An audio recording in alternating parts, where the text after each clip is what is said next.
Labdien, cienījamie Latvijas Tirdzniecības rūpniecības kameras biedri! Jau mūsu skaits kopumā pārsniedz 1600, un tas ir pirmoreiz mūsu organizācijas vēsturē. Ko tas nozīmē? Tas nozīmē, ka mēs esam kļuvuši jau daudz intelektuāli spēcīgāki, arī resursi ir vairāk, arī atlikums kontā ir daudz lielāks, un tas nozīmē, ka mēs varēsim paveikt vēl būtiskākas lietas. Ņemot vērā to, ka mūsu skaits aug ar katru mēnesi, tad reiz mēnesī mēs komunicēsim arī šādā veidā. Es pastāstīšu no savas puses varbūt par tām būtiskākajām lietām, ko dara kameras vadība, kuros virzienos mēs strādājam. Un jums arī būs iespēja atsūtīt savus jautājumus, lai attiecīgi nākamajā mēneša reizē, kad mēs šādā veidā tiksimies, lai es varētu uz tiem atbildēt.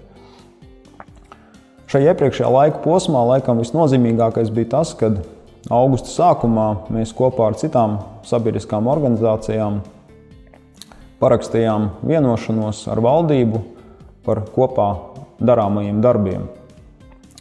Un šīs vienošanās pamatmērķis ir beidzot, lai Latvijā sākas ekonomikas izrāviens. Un šajā vienošanās dokumentā galvenie bloki ir saistīti ar reformām valsts pārvaldē, saistīti ar reformām valsts ieņēmuma dienestā, kas varētu būt arī kā pilotprojekts. Ja jūs ticam arī sekojat mēdījiem līdzi, tad šis process jau arī notiek viss.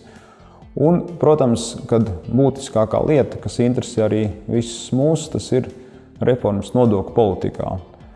Tas process nav vienkāršs, bet mēs viņā esam dziļi iekšā, ir sarežģītas debats, bet mēs ejam uz priekšu. Savukārt, ja mēs runājam par reformām nodokļu politikā, tad tā lieta ir jādala nosacīt divās daļās. Tas ir nodokļu politika sākot no nākamā gada, 17. gada. Un mums ir konceptuāla vienošanās, ka nekādas būtiskas lietas nenotiek, lai jūs visi un pārējie uzņēmēji var strādāt apmēram izprotamā nodokļu režīmā. Protams, tur vēl ir līdz gada beigām būs diskusijas, un mēs ceram, ka mēs savus līnijas noturēsim, lai nekādu būtisku izmaiņu nav. Ja šis viss aizies veiksmīgi, tad faktiski jau no nākamā gada paša sākuma un jau šobrīd šī gada beigās mēs jau sākam iesildīties diskusijā nodokļu politikai sākot no 18. gada. Jūs visi ziniet, kad ir Pasaules bankas pētījums, kas diemžēl ir orientēts uz nodokļu pārdali, tad atņemt tiem, kam kaut kas ir, un izdalīt tiem, kam varbūt ir mazāk. Mēs uzskatām, ka šāda pieeja ved strupceļā, jo tikai tad, ja būs daudz uzņēmēji, ja būs spēcīga tautsaimniecība, tad mums visiem pietiks naudas, lai varētu nofinansēt gan biznesa attīstību, gan skolotājus, gan policiju, gan veselības industriju. Kas vēl ir dienas kārtībā? Protams, dienas kārtībā jau man iepriekš minētais reformas valsts ieņēmuma dienestā. Mēs ceram, ka beidzot jaudīgu vadītāju izdosies atrast. Ne bez mūsu līdzdalības tika pieņemts lēmums par to, ka valsts ieņēmuma dienesta vadītājiem ir daudz palielināta atalgojums un palielināts arī prēmēšanās iespējas.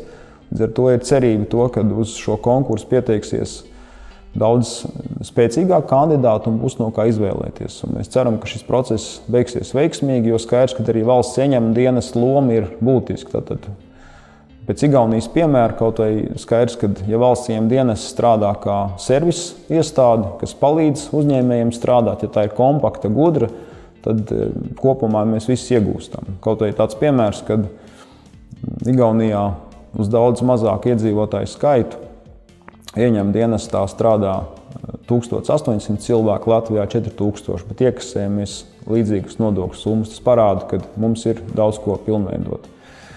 Nākamā lieta, par ko mums visiem jāizdomājās un kas arī ir mūsu tādā radarā, ir Eiropas fondi, bet Eiropas fondi vairāk tādā veidā, kad skaidrs, ka šobrīd mēs tautsaimniecību šīs atbalsta naudas saņemam, bet mums kopumā gan kā uzņēmējiem, gan kā ekonomikai kopumā jāgatavojās uz to, ka šo fondu, ja pabalsta nauda samazināsies vai pavisam paliks ļoti minimāli vai saruks.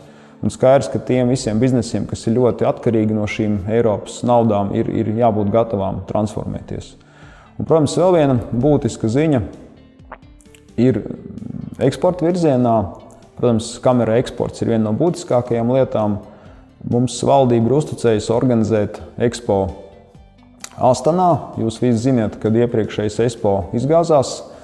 Valdība organizēja Milānas Expo, bet tas viss beidzās ar to, ka tika iztērēts mārketinga naudas un beigās arī nekas nenotika.